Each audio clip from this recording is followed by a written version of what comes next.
and I want to welcome everybody to a grant writing workshop series that has never been taught before.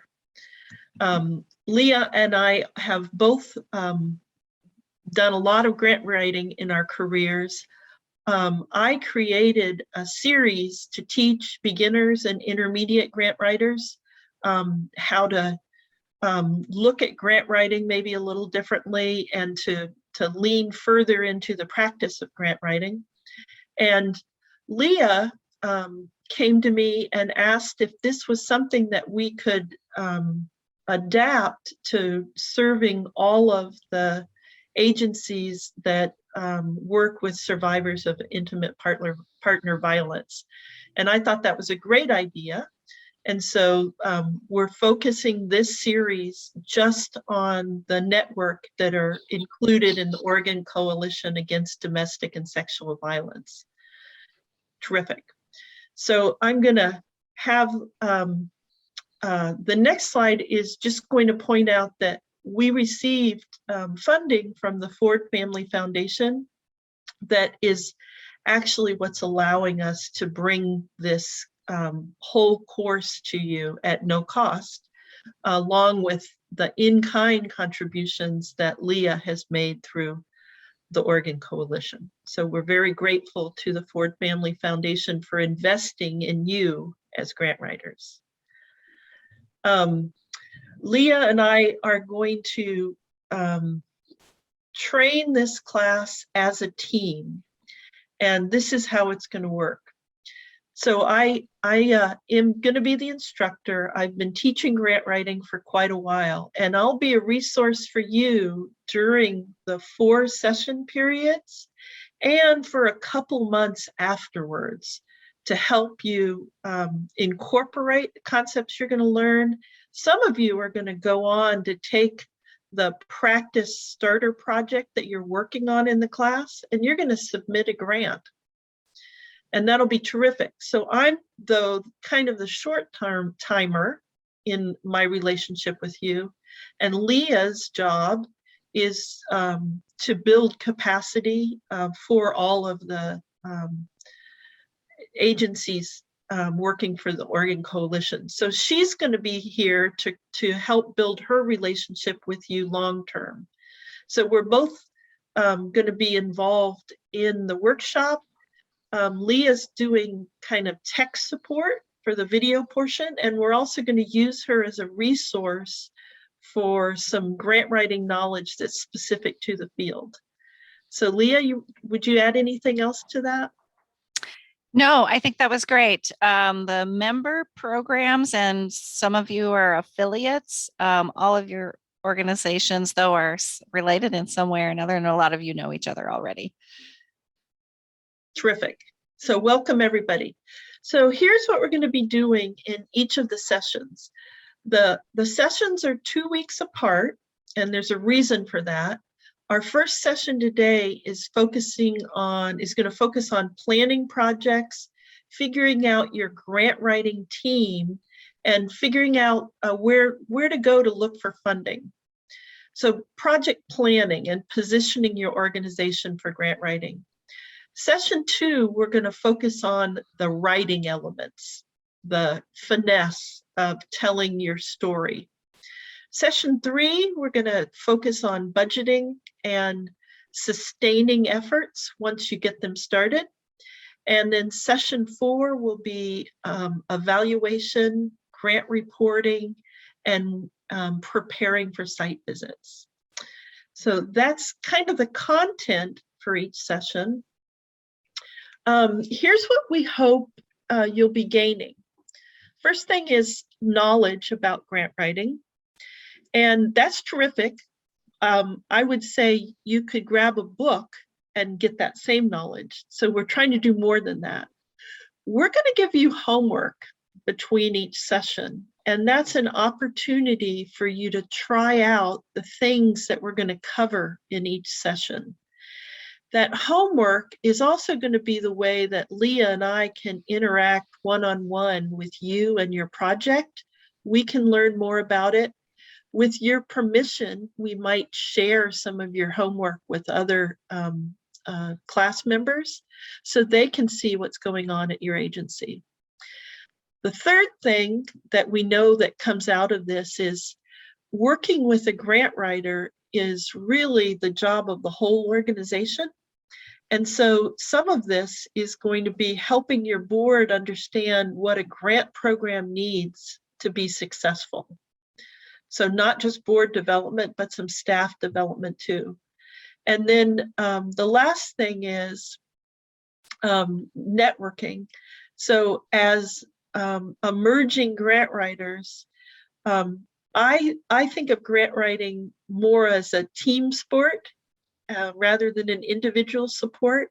And so if you can find others that are maybe at your level or similar in their journey to become a grant writer, and you can kind of review each other's work, talk about what grants you're going after and why, then we can actually build the capacity of the whole field and not just our individual organizations. And that can be really fulfilling.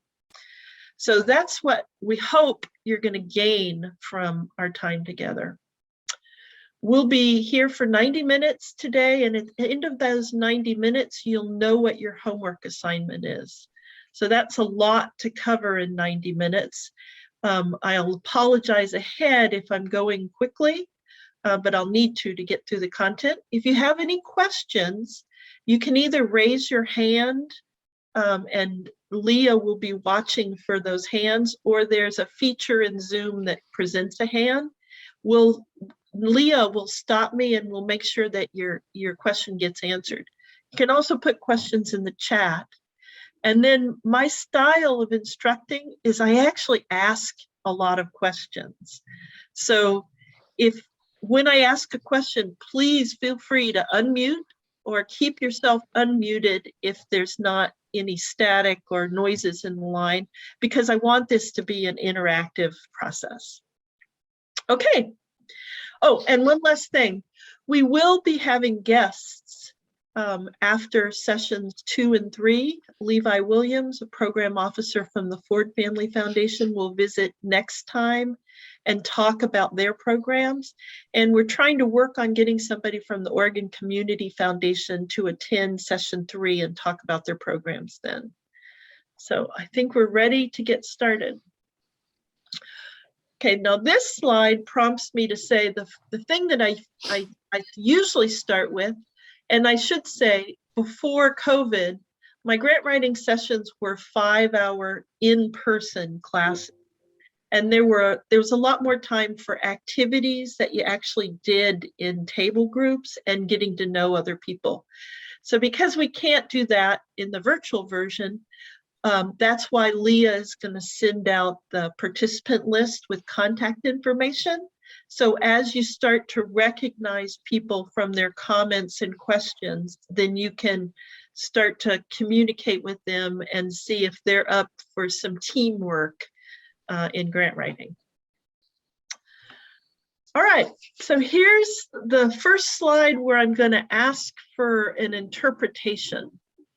When you see this cartoon, what's it telling you?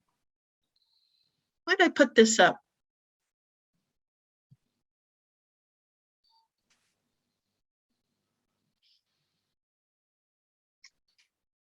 And I'm just going to wait for somebody to unmute. I feel like it's telling us that the foundation of the project takes the biggest bulk of the time, the planning. The planning is the foundation, and the actual writing, even though that's challenging on its own, is actually the smaller piece. You need the bigger chunk, the project planning work, to be the bigger piece that you focus on before you get started writing. I love that answer. Who would like to add to what she's saying? That's a perfect element. There's another one too. I think it's like, for me, it would be looking at that triangle as time consumption. So planning the work is a lot more time consuming than writing the grant. That's the way I see it. What about the order in which they come? What does this cartoon lead you to believe? You typically start building a pyramid at the bottom, so. Right. So this would lead you to believe that all that planning work actually gets done before you turn your attention to who's going to fund this, right? So that the starting place isn't when you receive a grant that says the grant's due in a month. Now let's think up something that we want to do that's criteria of grant. Grant development pyramid is kind of forcing you to examine, what does our organization need? What do we need to do? Let's develop those projects, and then we'll look for which lucky funder gets the gift of a well thought out project. Okay, I like it. All right, so let's add a little bit of complexity to our cartoon. So yes, down at the bottom, we've got our idea. And then we have the first phase, which I'm calling pre-planning work. And that's, we're looking at this project idea. We've got some ideas and kind of a scope of what we think it is. Now we need to take this idea to the decision makers of our organization. That's what this black line represents. And we need their permission to say, yes, we want to invest in this project idea. We want it to go forward. Go ahead and plan it, and let's seek resources for it, right? So we're kind of looking at what it might be, what are the elements. We're doing a bunch of research in this phase, but in order to get into the actual planning work, we need permission, okay? So we can actually put, well, what's actually the work that we're doing in each of these sections? So let's take a look at this. So after we generate the idea, here's what's involved in pre-planning. Community support. We think this is a great idea. What's the community think? Are they really excited about the effort? Do they think it's a problem that warrants the funding to be spent after it? So lots of different ways we can capture that through surveys and relationships with stakeholders in the community. Just as important is, we think this is a great idea. What do our staff, who are the people who are going to have to do this new project, what are they thinking about the idea? So do we take the time to have conversations with our staff about what we're looking at for grant ideas? Here's the permission to proceed. We'll talk about that tool further on today. And then we have the initial feasibility, about how much do we think this is going to cost, about how much time, staff time is it going to take, who's going to be involved, what's the timeline. And we need to form that just so we can talk intelligently about what this idea is. And then the last part is interagency cooperation.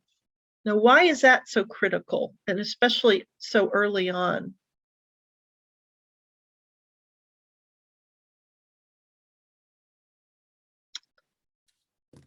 Well, you don't want to like replicate something that already exists that in the area, or that somebody else is further into planning than you are.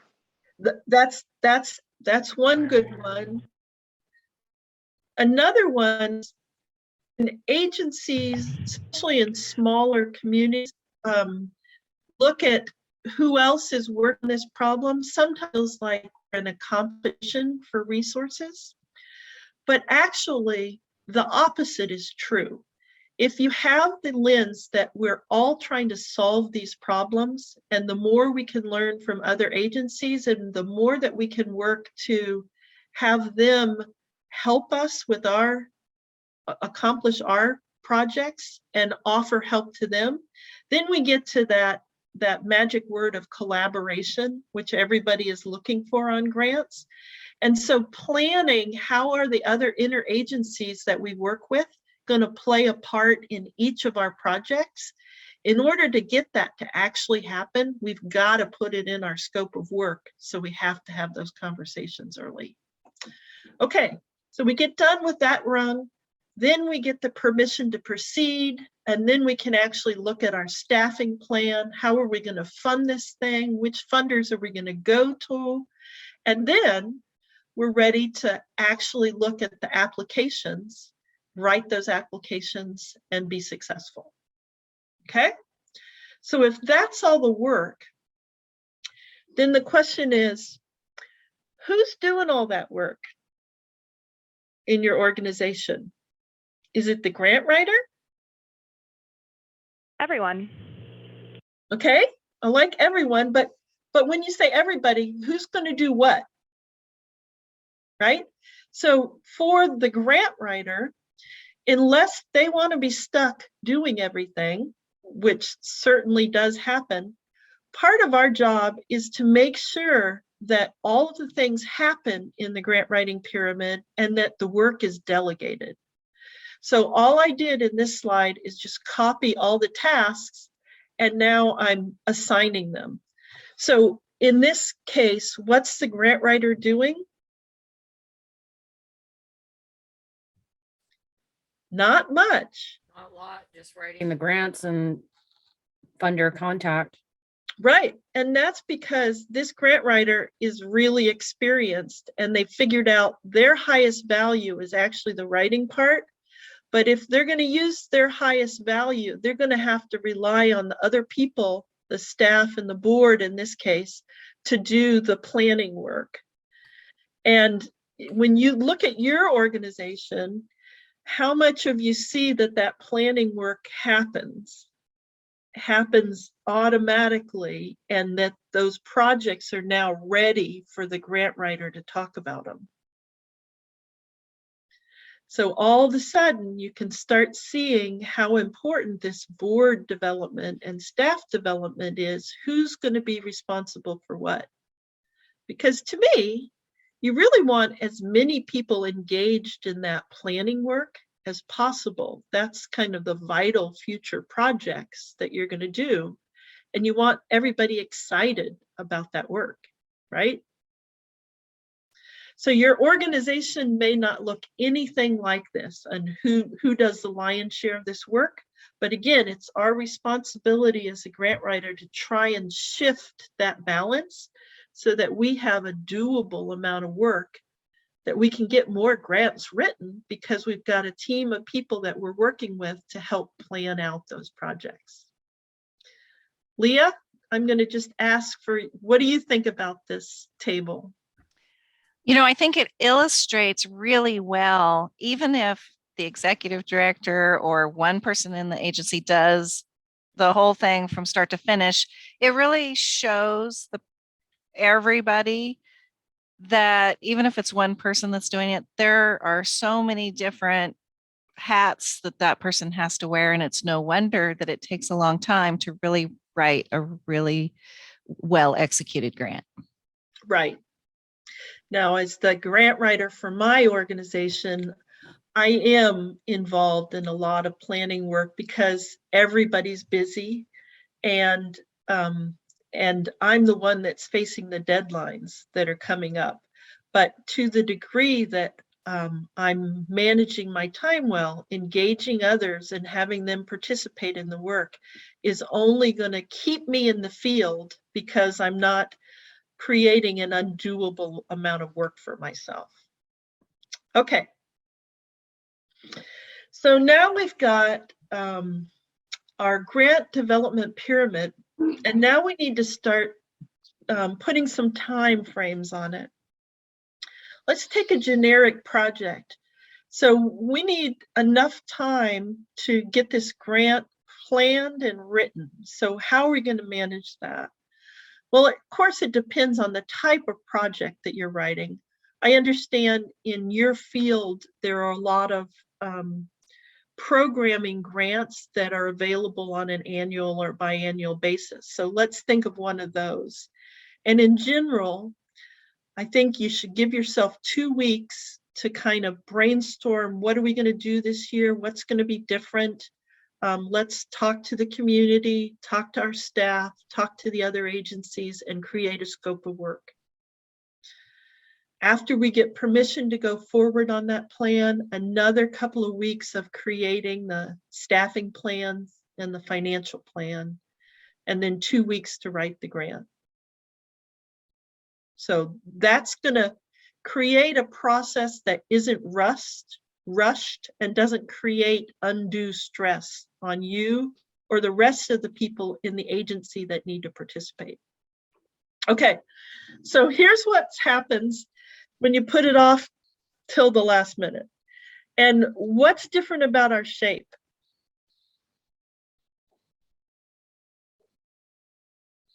A lot bigger as far as wider, lots more work. So it's actually the same width, but it's crunched together. And now what are we spending our majority of our time doing? The writing. The writing instead of the planning. And so what happens is, in the absence of planning, we just launch into the grant and start writing. But unfortunately, grants are kind of like logic models. And since we haven't created a logical plan for the project is going to kind of meander as we keep writing and we learn more about what we're planning as we're writing. And we kind of go off in different directions and then change where we're going.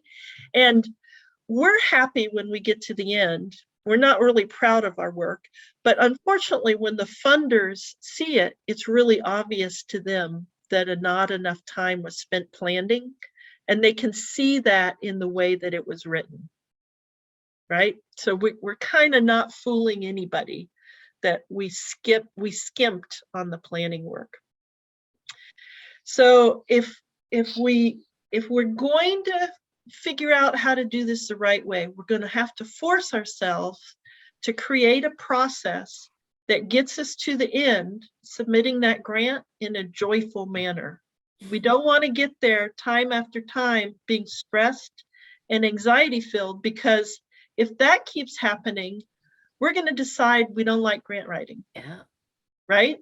But if we create a process that includes others, that delegates responsibilities, and that lets us manage the time, and we meet kind of the benchmarks for that, we're going to feel really good. We're going to, at the end, we're going to say, whether or not this is funded, I think we did a great job. And that's where you want to be. Okay. So just a little quote: an idea without a plan is just a wish. We'll be talking a lot about a planning process in the next 4 weeks, and we'll be introducing kind of what steps come first and then what. Okay, I'm going to end that topic, and now I'm going to show a quadrant, and I'm going to ask you to start using a grant writing lens and answer these questions. What's more important, the idea being a good idea or the planning being well done? So in our quadrant, it's pretty easy to decide if you've got a good idea and you put the planning time in, you're in good shape. And we're really concerned if we're in that bottom right-hand quadrant, fair idea and fair planning, we're doing a bit of gambling there. But the real question is, where do you want to be? What's second best? The fair idea with good planning or the good idea with fair planning? And I'd like to hear some thoughts on that. Which do you think is better and why?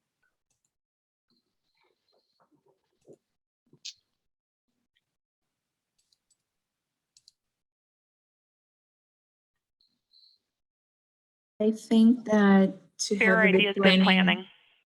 Sorry. Go ahead, Tamara. Okay. I think to have a good planning is better, and it means that your project is gonna last longer. Even though you don't have like a super innovative idea, I would say that would be best to my Okay. point of view. I like that reasoning. Who else has another idea?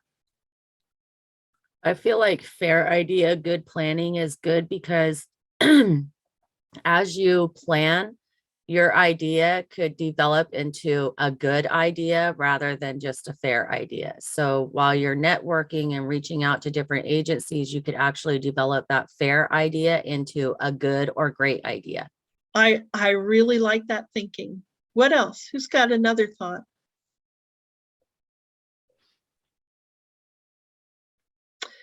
So when I turned to this slide, the thing I said, it was, I wanted you to use a grant writing lens. And so this is an introduction to what a grant writing lens is, because there isn't a right answer, or put another way, the answer depends on who the funder is. So for instance, Ford Family Foundation, they have between $3 and $4 billion to give out in rural communities, and they are a good idea, fair planning organization. Always have been. They're looking for good ideas that are right for rural communities, and they don't expect rural communities especially to have professional grant writers.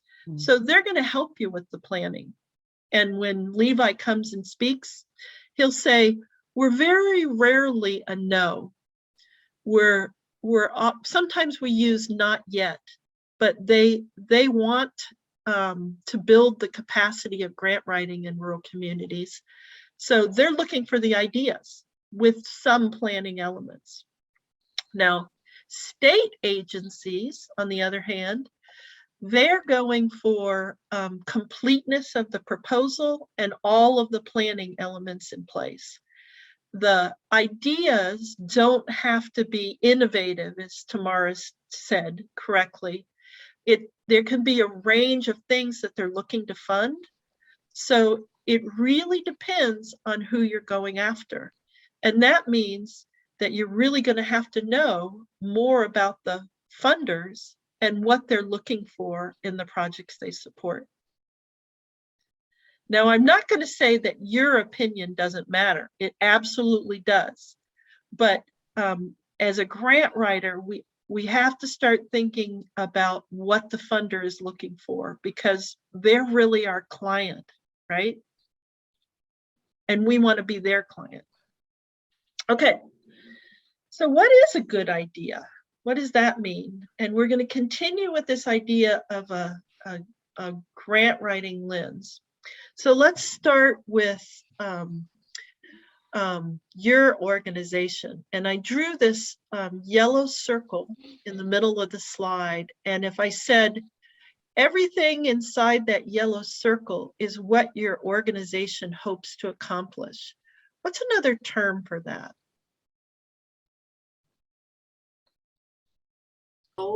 Our goals. Your goals, but all of your goals taken together for your organization, there's another term for that. Your mission. Yeah, your mission statement. Right. So everything. Meredith, Yes. sorry, Nicole said in the chat box that she thought it might be also scope. Yeah, well, your mission statement has a scope, so that's an excellent term for it.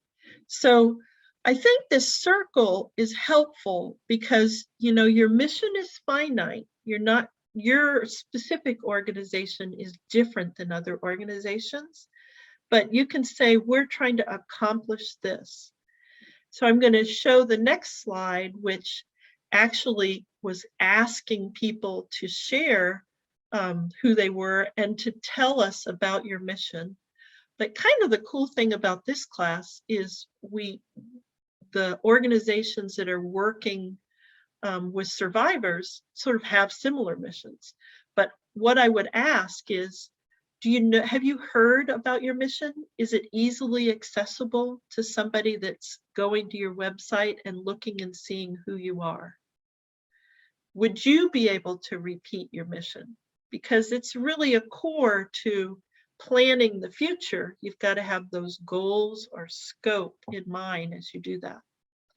Okay, so here's your organization's mission. Here's the gold part.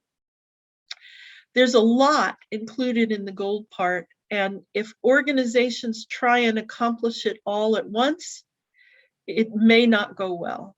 So we have a couple of other tools to filter out what's the smart work for us to be doing right now. And so part of that lens comes from this blue circle of what capacity do you have right now? Who's on staff? What experience do they have? What are you capable of doing? And then the orange circle is what's happening out in the community. What external factors are that are creating problems or gaps in services that need to be solved. And so when you combine both of these circles, you actually define what's the work you should be doing right now. Now that's pretty cool because here's our yellow circle, and what amount of that yellow circle should we actually be focused on right now? Maybe a fifth. So, and up here it says the mission and strategic planning define the work to be done. So this blue circle and the orange circle are what you get out of your strategic plan. And then usually I ask, so how many of you guys have done strategic planning recently? And Leah's looking for all the hands to go up, right? But the fact of the matter is, strategic plans take a long time to do, right? And so some organizations put them off because you've got to hire somebody to come do one or know how to facilitate it. And that takes a lot of time. But for grant writers, since we're writing about the future and what's going to happen, it's like really key to us that if we don't have a strategic plan in place, that we have some way to capture strategic thought that answers what's our capacity and what's needed and feasible, because we need that to help us focus on the best work for us to be writing for. And Meredith, Mary Pat put in the chat box that we have to be careful not to promise too much to funders without having the staffing to do the tasks we say we will do. Excellent point. Yes. Yes. Yep. And I'd also like to point out that the member programs that are on this call do not have to, if they don't want to, pay for strategic planner to come in and work with them. Someone from the coalition could do that with them or teach them how to do it themselves. So that's one of their perks of being a member program. Excellent. And for those of you that aren't members, the Ford Family Foundation you can write a technical assistance grant to them, and they will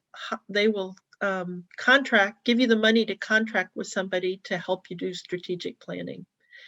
And you can tell that consultant, we don't want a long drawn out process. We need something short that gets us to where we need to focus for our grant programs. So you can tailor it right to what you need to look at what you should be writing for grants. Okay, excellent. All right. So now we've talked about your organization and your mission, right? And we're focused on that. We know what we're doing. Our grant programs are going to fit inside that circle, and we're good to go. But now we have to introduce our funders, because just like us, our funders also have a mission statement. And if they're going to give us money, I really think about it as a contract.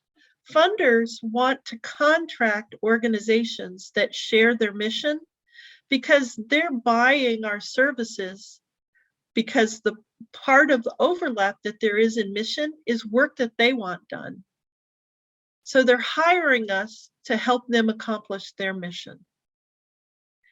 And what's cool is if you think about it that way, then it's less like they're giving you money and more like you're working for them, right? And so if you're a good contractor, if you're good at getting work done, then every funder wants you, right? But you better make sure that the funder shares your mission, right? So Travel Oregon, for example, they're part of the state system, and they're about bringing people in for tourist experiences across Oregon. So the organizations that they want to fund have something to do with great visitor experiences or products that could be sold inside Oregon or abroad.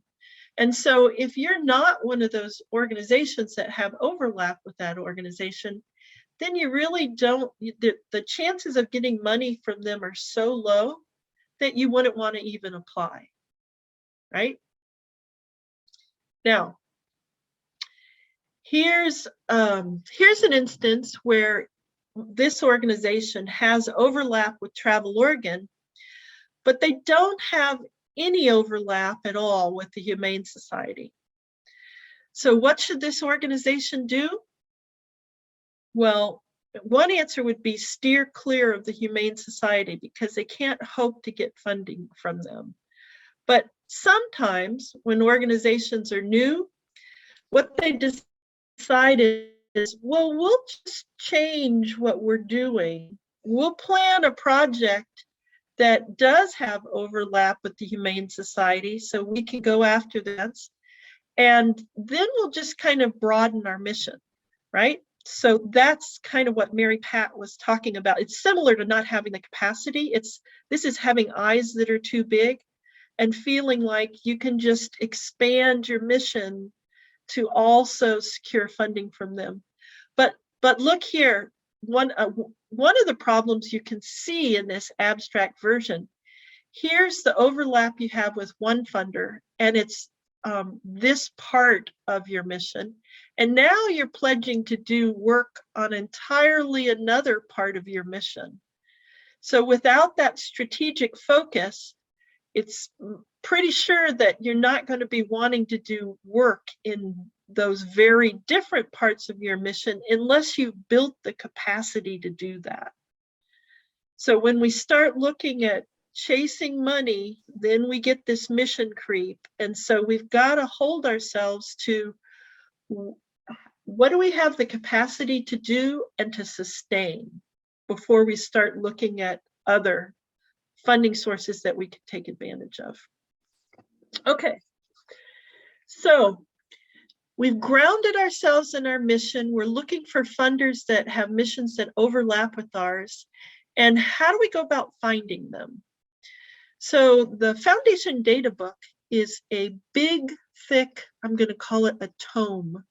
It's over 1,000 pages, and it actually is the 990 tax return, a portion of them, from every funder that gives out money in the state of Oregon. And you can actually filter it by fields and look for specific foundations. I'm going to say that's kind of fun to do as a new grant writer, but it's not the best way to find foundations. And that's because of a foundation that you know something about, that somebody has told you about, or that somebody else in the field has gotten a grant from, is a much better, you have a much better chance of getting a grant from one of those funders than from what I'll call a cold call from the Foundation Data Book. Most foundations have websites that you can go and visit. I actually get really frustrated when program officers say everything you need to know is on the website, because it's not just the information that you need, but you need it organized in a way that you can get what you need from it. And it's often very difficult to have to figure out what you need when you go to a website. So what are the best ways to find funders? So to me, the bottom two bullets are where you're at. Other colleagues who have been successful at getting grants, and agencies or funders that already support the work you do. Why? Because both of those groups have a lot of mission overlap with you. And so the same funders that they go to are likely going to have mission overlap with you, and they'll be the right agencies to go to. So it's a great research project to call up another agency in the Oregon Coalition and just to have a talk with one of their grant writers and to talk about the sources of funding that they've gotten in the past.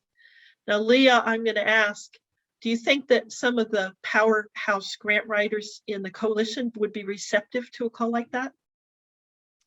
Oh, for sure. And if I could just add that some of the foundations that you may qualify for writing a grant to on the coast may not have a service area over in Eastern Oregon. So that's really important before you put a lot of energy into it, just to double check what area of their service covers.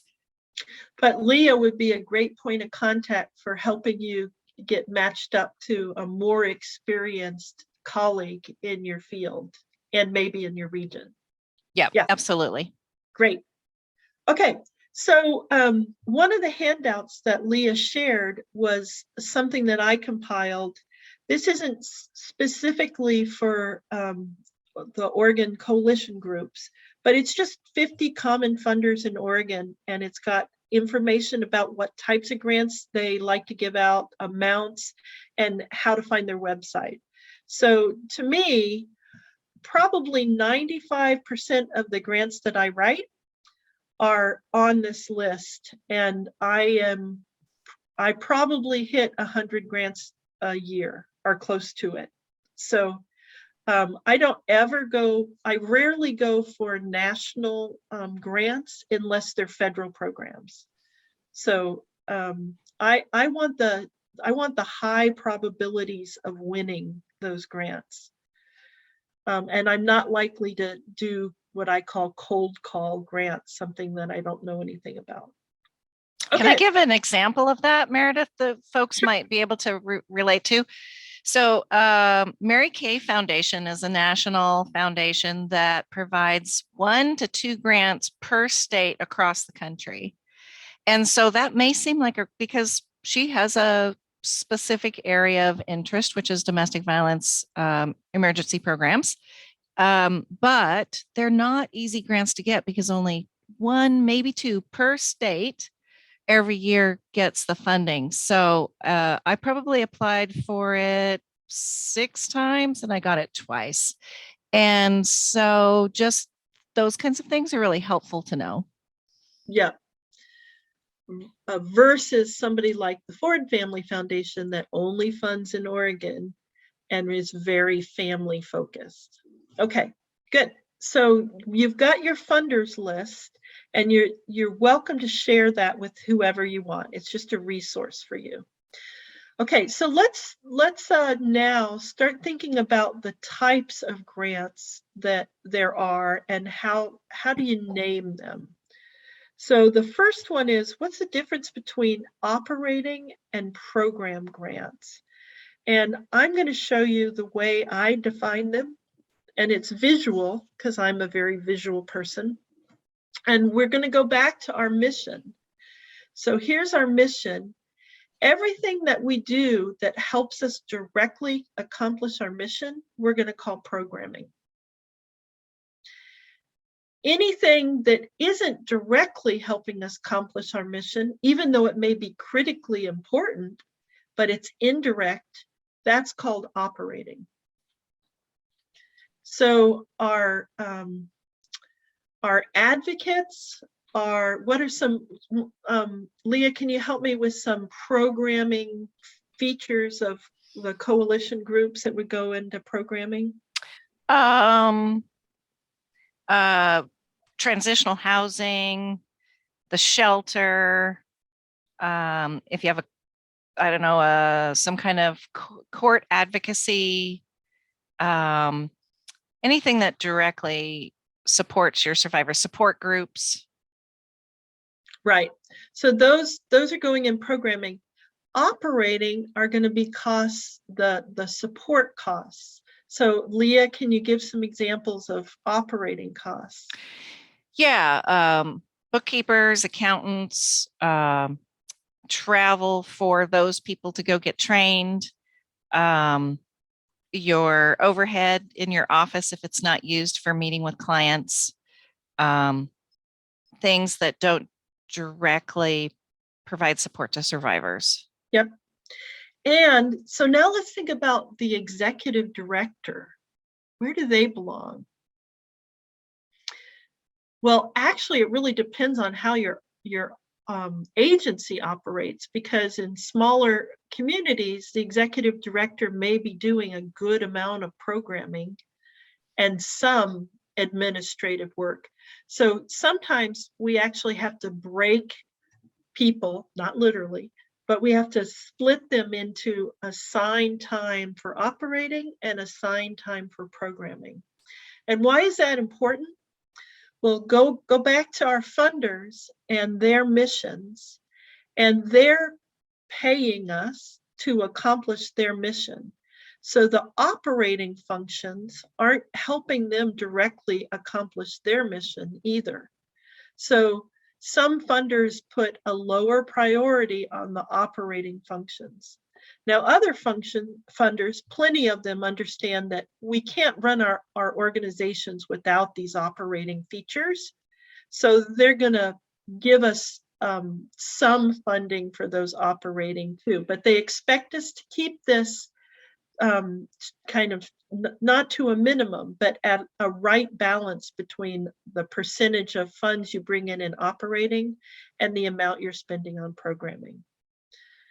Okay, we'll talk a lot more about that on budgeting day.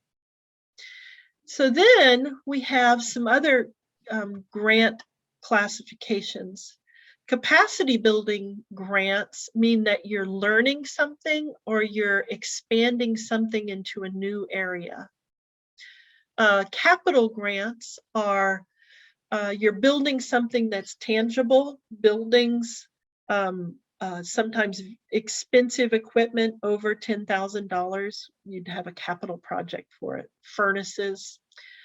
So let's see, I'm going to ask the people in the class to try and come up with an example of something that would be programming, accomplishing your mission directly, and capital.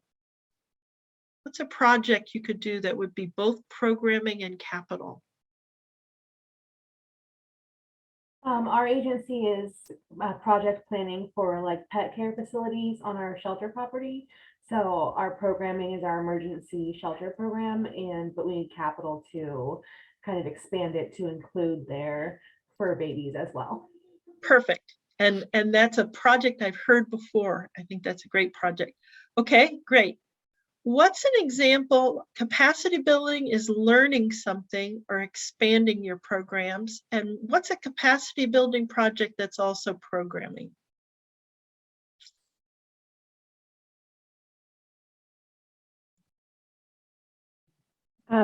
A grant funded project that I'm working on right now involves taking some training materials that were usually delivered in person and building them into like a self-directed online course that includes things like podcasts.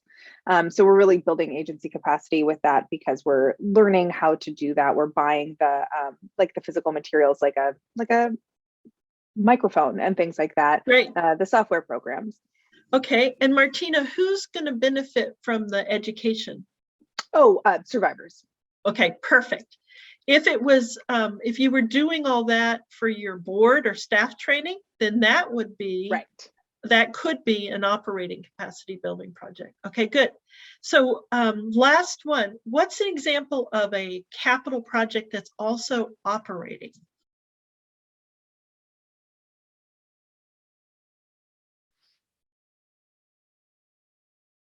Maybe like a new building for the organization.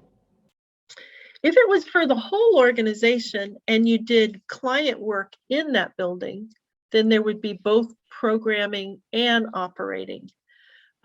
So you could say, yes, a portion of that new building will be so that our admin staff actually have space to do their work, a designated space.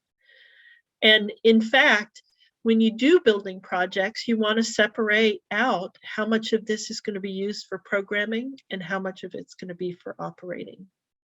Okay, Good. And so Meredith, just two quick things from the chat that people addressed capacity building in programming. Rhonda said new advocate for human trafficking. And Kaylin, I hope I said your name right, said a project that might reach new audiences. Excellent. So down here under operating and capacity building, that's often used for new staff that are going to be administrative staff, maybe a new grant writer, right? Because that would be contributing indirectly to your mission. And that would definitely be capacity building if you didn't have one, or a volunteer coordinator, right? Okay. All right. So now we've got the words to describe what kinds of grants we're going after. Let's look at some organizing tools. The first thing we're going to have to do is something that can be painful to some of us, and that is to take a wild guess or make a guesstimate of what your project is going to cost. Now, if you're not good at guessing, you've got to be accurate. Then it's going to be really hard to get started on a budget. So when I say guesstimate, it's some way to get you going. We're going to go back and refine our estimates much more before we submit, but we've got to get started. So we don't want guessing to be the reason that we can't get going. So the way that I do that is I think about a funding plan, and in the categories I want to use is how much do we think we can get from a grant? How much are we going to have to come in with in cash or in kind? Do we have any partners that are going to contribute cash or in kind? And is there any other revenue for our project? So for each project, we're going to guess how much is it going to cost? That's the first step. And then what are the different revenues that we think we're going to bring to the table? So here are a couple of samples. And we're going to pick just a project that costs $10,000. And if we have something that's very fundable, that means something that we think the funders are really going to like, and they're really going to want to fund. Like maybe it's your pet spaces at your shelters. I think that's a very fundable project. Then when we create our funding plan, if the total is 10,000, we're going to say, yeah, they're going to just love this project. They're going to be fighting for who gets to fund it. So we're going to say they may come up with 80% of the funding for that project. That's a lot, a high percentage. And we're only going to have to find $1,000 in cash or in kind from our agencies, and maybe another 1,000 from the partners. Most of this project is going to be funded by grants. That's a easy to work out funding plan. But for more of our projects, it's a more conservative ask. It's not something that is going to be quite as easy to sell to the funders. Then instead of 80% of the total project, we're going to have to write not one, but 2 grants for 30% of the project and 40% of the project. And in order to convince them that this is actually going to happen, we're going to have to put more of our own funds and find some more partner match. So for new grant writers, this is a really important thing. It can be rare where you get 100% of what you need to do your work. That's more like a grant that's actually a contract for services. But when we're looking at community grants, we're going to have to find something to put in ourselves, and we may have to write more than one grant to get funded what we want. Okay, just something to keep in mind. So I'm going to be asking you to start making some guesses for your projects, or let's see, I think we did ask people to come with a project.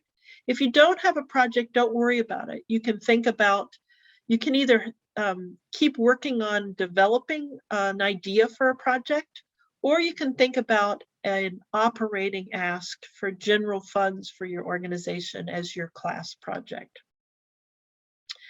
And if you can check in with Leah if you haven't identified a project too, and she can help you maybe brainstorm an idea for a good fit. Absolutely. Great. So here's our funding plan. And that's going to at least get us started in thinking about what types of grants are we looking at. And then we can go to our foundation list and look and see what the rules are for the different foundations and how they might fit with that. That's one tool, is that early on budget. It's not really even a budget, it's just a guesstimate. The second thing we want to do to get ready for our projects is to create supporting document checklists. And I sent you a copy of just a generic one that I created. Some grantors will actually have a checklist of everything they're going to need from you. But this general one is helpful because it gives you permission to go ahead and get all these documents together and organized, because you're going to need them all the time.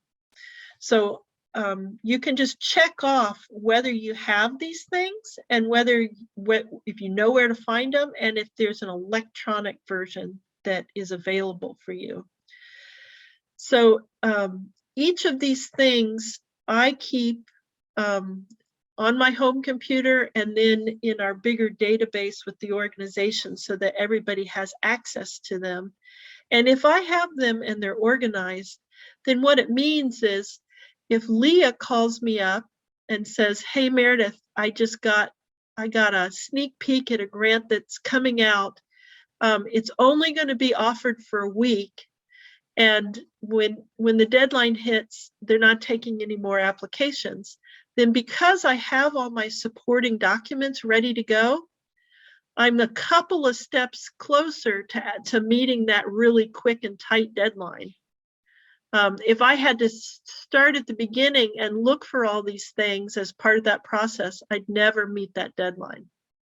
And the funny thing about that, Meredith, is I've actually had that happen.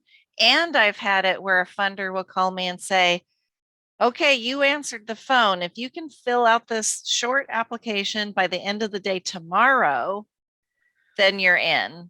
And so I always had this list of stuff really handy. Yep. So here's our nonprofit 501c3 determination letter. Certainly want to scan that and have it available electronically. The 990 form is your tax return. We want that. The board of directors list. I actually have about 4 copies of that in different forms because I only provide the information about my board of directors that the funders ask for. So if they don't ask for phone numbers, I don't provide it. If they don't ask for professions, I don't provide it. If they don't ask for how long they've been on the board, I don't provide it, right? So we're sharing the minimal amount of information that they ask for. We've got our organizational annual budget. If you have a project that lasts more than 1 year, then you're going to need a budget that spans the whole project. And then the project budget is kind of the subset. It's just the project that you're going after. I put permission to proceed in here. And again, we'll be getting to that in a little bit. Financial statements. Sometimes they ask for a non-discrimination policy or proof of liability insurance. And then there are all sorts of things that specific funders will ask for. W-9s. Some of them will ask for equity statements. So as the more that you learn about this, you just keep a file. I call them supporting documents. And I just have folders that I keep them updated in. Okay, so it's helpful to know that that's really your responsibility, and working with your secretary, the board secretary or executive director to find those documents is a nice project that you can. I'll give you permission to do it in the next couple of weeks along with your homework. See how many of those documents you can find.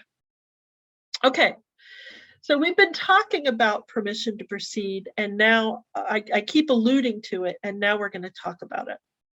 So permission to proceed is the decision between when you've got this project idea with a draft scope and you get permission to actually use the organization's resources, your time, to go after that project. So let me ask, and I'd love to hear a couple of examples. Right now, who at your organization is the decision maker that can say, yeah, we're going to go after this new grant project?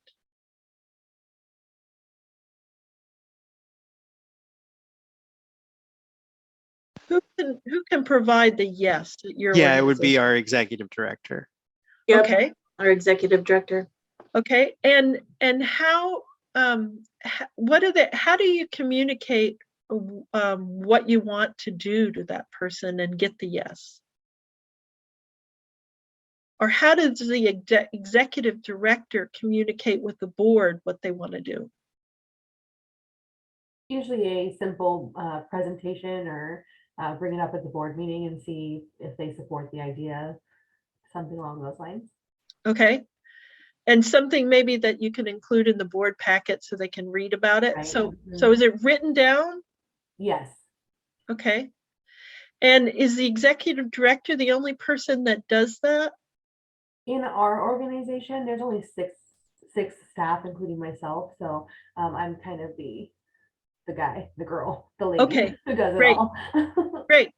All right. So if you're going to be communicating to the decision makers, we've got this idea that we think really fits in well with our strategic vision. We need a way to document what is this idea, so that when we get the permission to move forward, it isn't just an idea, but we've got kind of the planning chops that we talked about before included in it. And so what I want to introduce is the concept of a project charter. And it's a communication tool that the grant writer is going to use, or the planners are going to use, to describe the scope of work for what we want to do. And I'm introducing it now, and I'm also going to say, so your homework for the first session is to take your project idea that you have, and you're going to create a project charter for it. And this project charter is going to be used to communicate with your executive director and or the board about what the project is, what you hope to accomplish. So we're going to go through all the parts of a project charter. Any questions before we get started?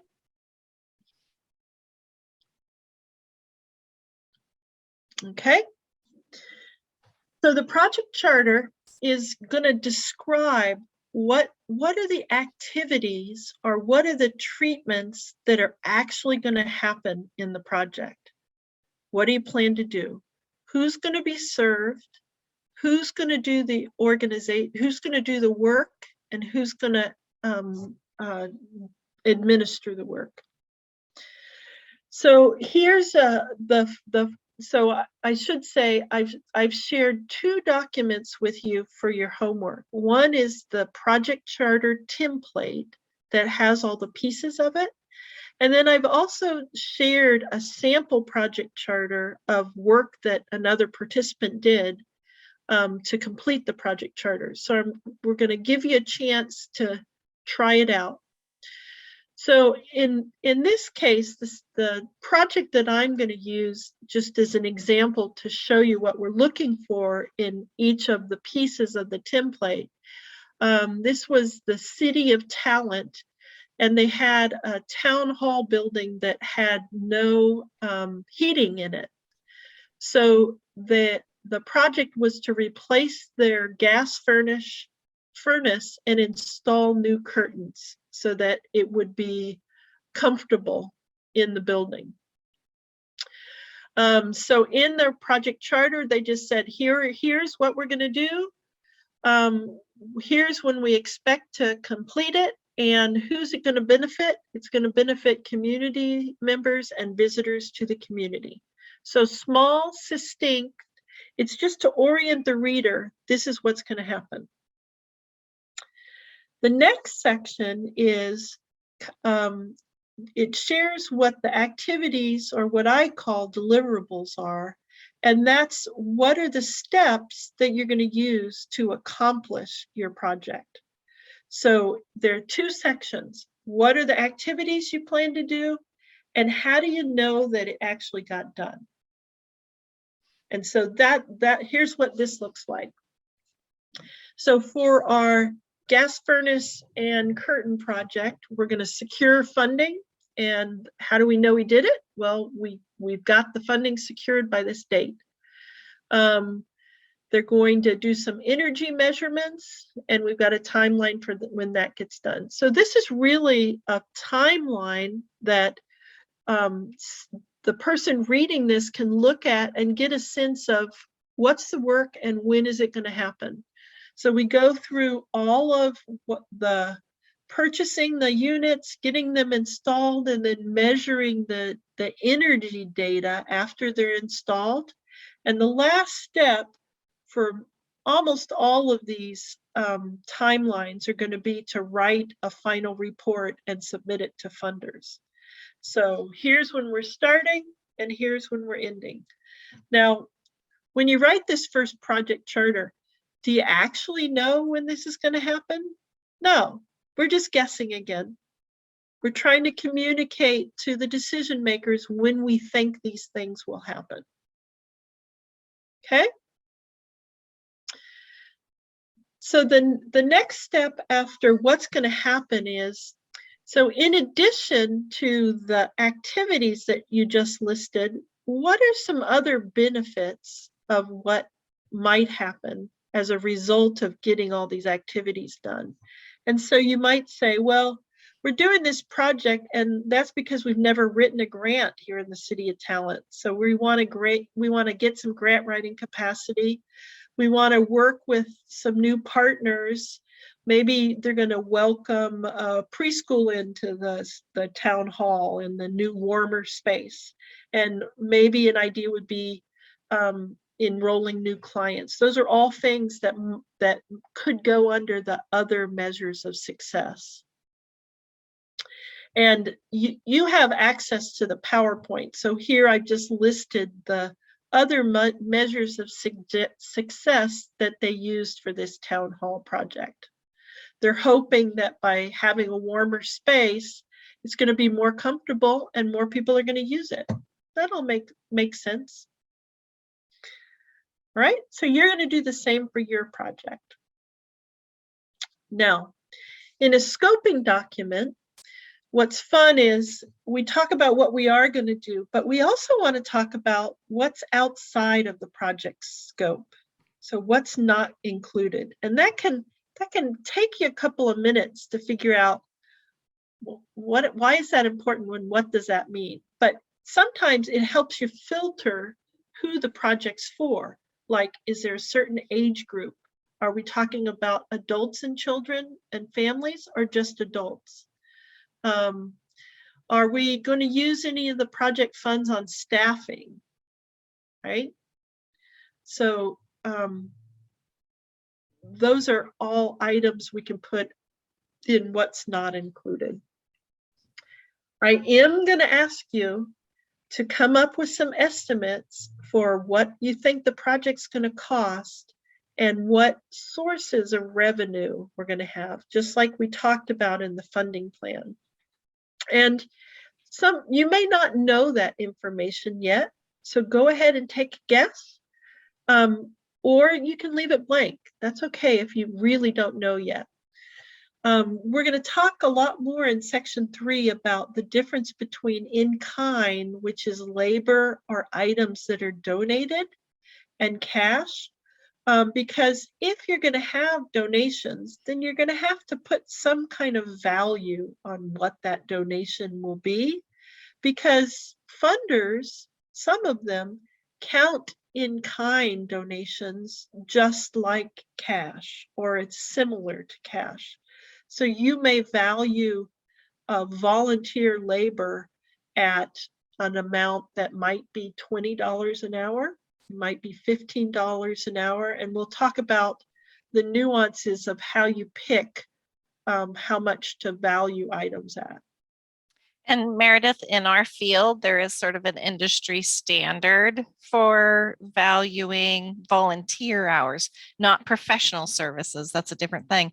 But volunteer hours are usually measured somewhere between $18 an hour and $24 an hour. Great. And actually, they actually publish volunteer rates by state. I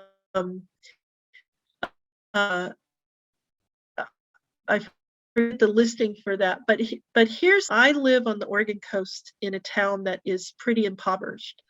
So if I put a volunteer rate down of $24 an hour, that's going to be more than people at our little organizations make.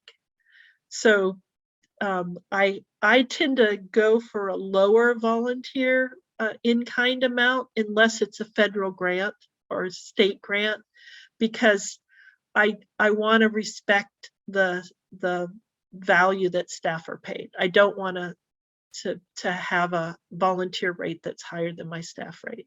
But there are nuances of why you would use certain amounts, and we'll talk more about that in That makes sense. Okay. And another key thing is, in our budget, we want to make sure that we communicate whether the funds, when we think the funds will be secured. Okay, so just like we did before, you're going to be creating a funding plan. You may not know what the grant is yet, but I want to see in your funding plans that your organization is going to put some kind of cash or in-kind in. Usually, most of the grants you write, unless they're a state or federal grant, are going to have some kind of applicant match. I put the partner match in there because I'm always trying to show that my organization is collaborative. So I don't want to skip that step. I want to think about, how can we pull a partner in? What way can we show that they're participating so we can provide an in-kind match? So here's an example of what our sample showed. They've got a project cost of $11,000, and they have an add-on of in-kind expenses here. In budget day, we'll learn that for in-kind, do you think of it as an expense or a revenue? A donation. A donation makes it seem like a revenue, but because it's not real money, it actually goes in both revenue as a donation and then as an expense. And they exactly match, so that when you subtract them out, the in-kind goes away. So we have to remember to add it in both sections. All right. Now, besides the budget, I'm going to ask you to create a narrative, which is just a word version of where are you going to get the funds, and where you think they'll come from, and then any explanations about the expenses that you think are relevant. All right. Now, this is a lot to include in one document. I don't want to scare anybody by what I'm asking you to do. You're going to give it a good hour working on this project charter. And if that's enough for your homework, then go ahead and send it to us. I'm going to actually review all of your project charters. That's going to be a way for me to learn about your project. And I'm going to look at the work that you've accomplished, and I'm going to comment and ask you questions about your project. hopefully so that you can write more about what's actually happening if I have any questions. Some of you will write up your project charters and I'll have all the information I need about what you're going to do. That'll be great. So it's going to be this process of working together on your project charter until we have something that you feel is complete. Okay, budget, got that done. The second to the last section is going to be the responsibilities table, and that's who's going to do the work, what are they going to do during the project. So it's who's going to be covering the grant writing and grant reporting functions, who's going to be doing the bookkeeping, who's going to be the project manager, other staff, what are the partner agencies going to do. So in our actual project charter, it's going to look like this. Here's the role. Got Brett is our project manager, and here's what he's going to be taking care of. Zach's going to be writing the application and doing the reporting. It doesn't have to have a lot of detail. It's just here are the staff that we think are going to be involved. And then the last piece is it's kind of fun, but it's also the most thoughtful of the questions. And that's what could go wrong?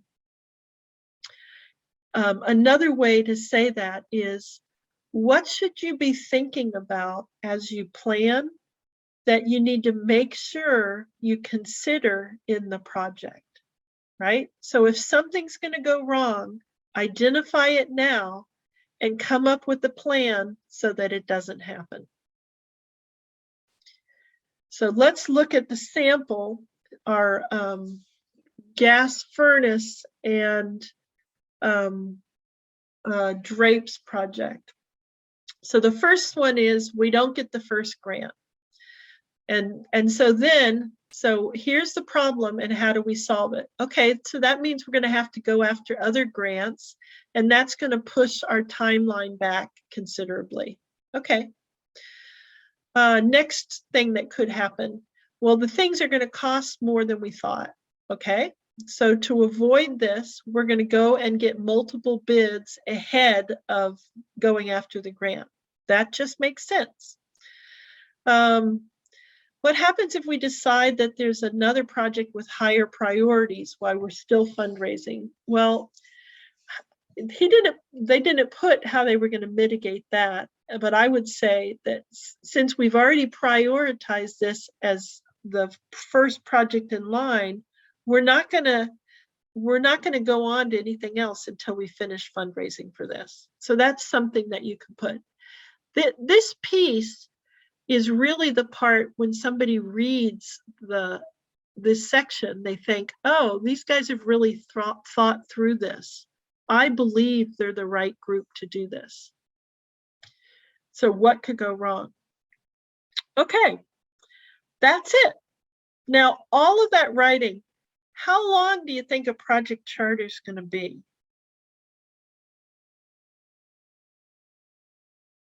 This is a communication document. It's not all of the details. It's our first thoughts about what we're doing. So I would say it's not going to be any more than 3 pages. It's just enough to communicate with the decision makers to give them a full picture of what's going to happen. Okay. Meredith, Perla asked in the chat box, and I just now saw this. I think she wrote it a couple minutes ago. What about instances where you're like you're the whole grant writing team? Well, so here's what I think. Going back to that strategic plan that we may or may not have, the project charter is, to me, the next best thing to not having a strategic plan, because remember the grant development pyramid, and I said we can do the planning work anytime we want. If we if we create 4 project charters in February of every year for all the new work that we want to get done, it might be May before we write that grant, but we've got it documented that we want to go after these projects. And there's actually a space on the project charter for the decision makers to sign off on them. So we're saying, yes, we're committed to this work. We're not waiting for a grant application to come out. We know this is part of our mission and we want to do it.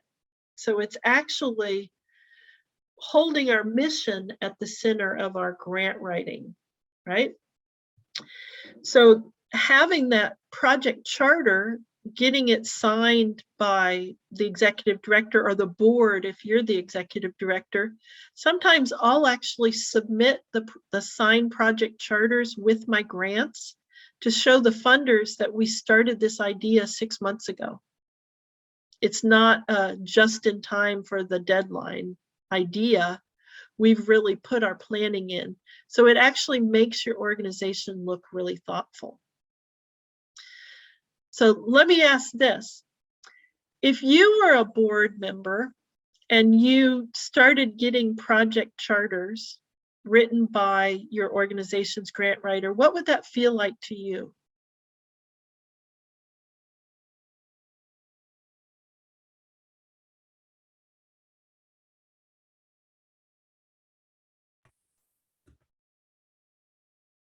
Can you elaborate on that question? Like, because feelings are big. Okay. So, What exactly are you asking? Another way to say it, and I don't want this to be a leading question, is what do you think board members would think of a project charter? Would they be excited and happy? Would they feel included? They would feel valued, that their opinions mattered and that they had direction on the board. Yes. Yes. And so how likely is a board member to pick up a grant that you've written and read it? Very unlikely, because it's some other agency's verbiage and, you know, it's hard to read. But a project charter is actually saying to the people in your organization, I want your input. I want to know that you want to move forward on this, and I want you to be involved. So it's a way of saying, I'm not afraid of my ideas. I want our whole organization to be invested in this. And it can be a really strong and positive feeling that you get back when they are included in this process. Now, it could just be the grant writer and the executive director if you have enough staff to have both of those functions. But I think board members, they may not be directing the actual work of the organization, but to feel included and to be asked their opinion about the ideas and the scope is a really satisfying feeling. So I've heard words like best thing since sliced bread used. Now, so then the next question is, well, it seems like a lot of work to develop this project charter and then to have to write the grant. But what you'll find is you write the project charter and then it's really the skeleton of what's going to go into your proposal. So you're going to use all of that work. You're just getting it written down early and approved so that you actually have that skeleton to start from. A couple of comments in the chat box around their feeling, how that would make them feel. T said exciting. Carly said valued and prepared, and Rhonda said it would show the grant writer has a plan that they would move forward together with. Right. And, a lot of times, or sometimes, sometimes the grant writer can get out in front of the organization because they have good ideas and they find all these grants that other people may not know about. And it can really put your organization out of balance if they're going after efforts that not everybody knows about, right?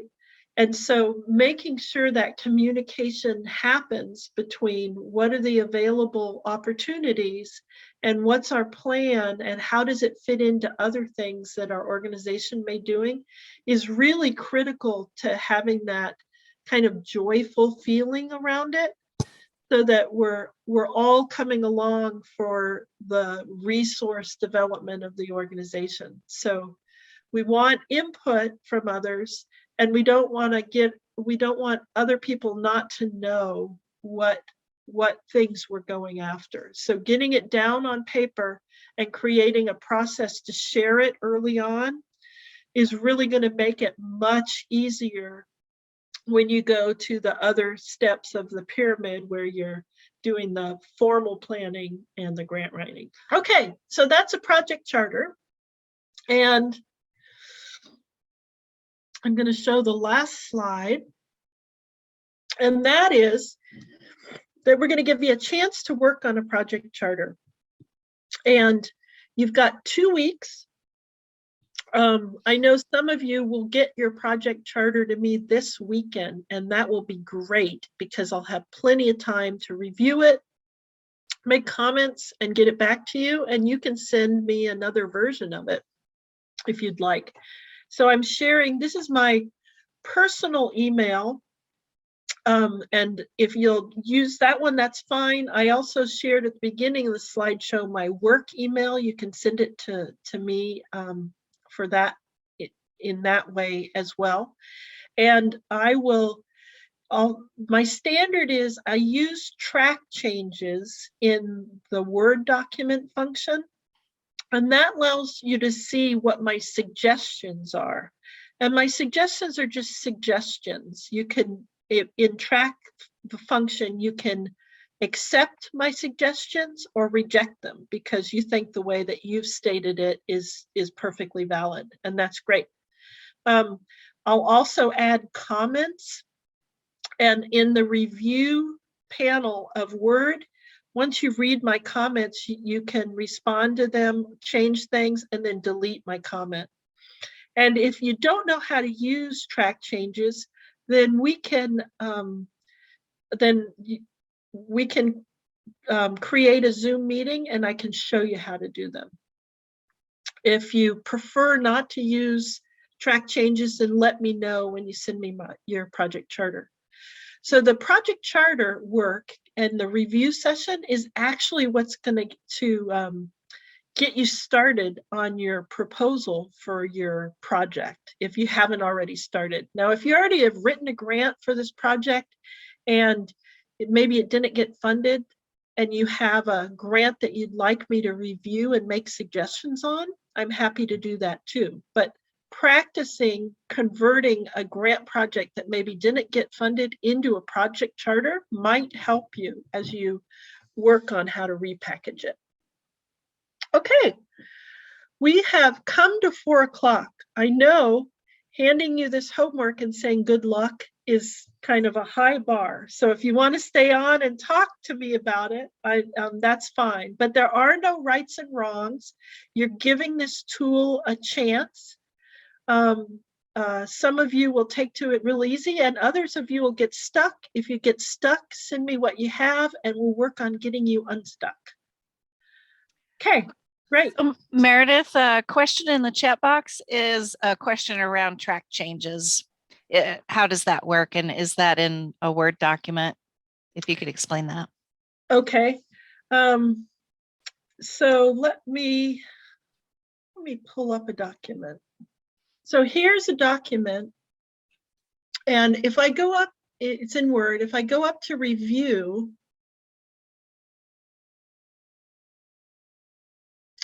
I can turn on this function called track changes.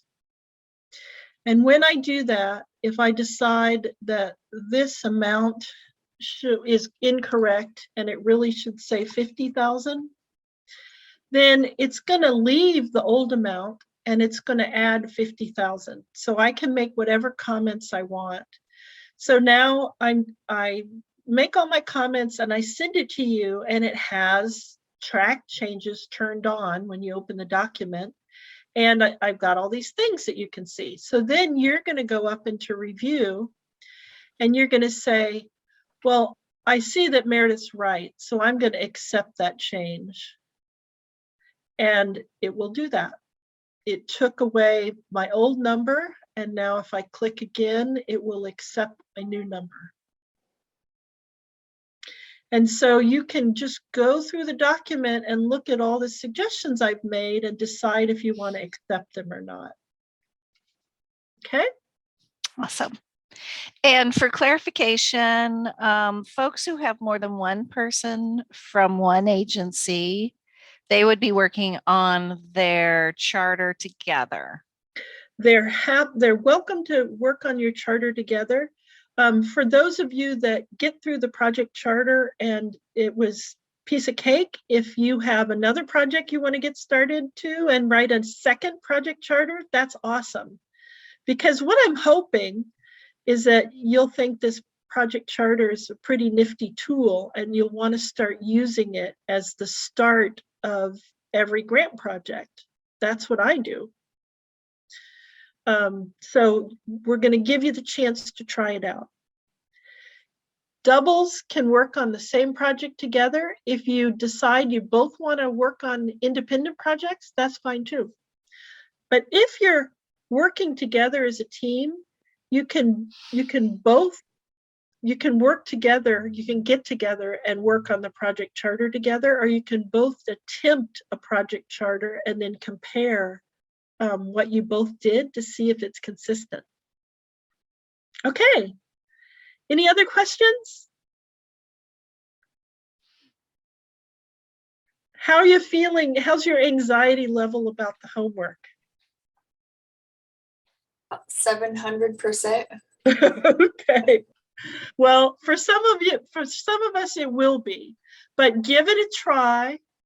Like I said, put an hour in and then say, I'm going to write for an hour. I'm not going to care if I make typos or grammatical mistakes because that's not the point. The point is to try this out. And then send me what you have and I'll give you a review, and the review will help you add to it, and it'll start looking better, and maybe we need another review. We can do that.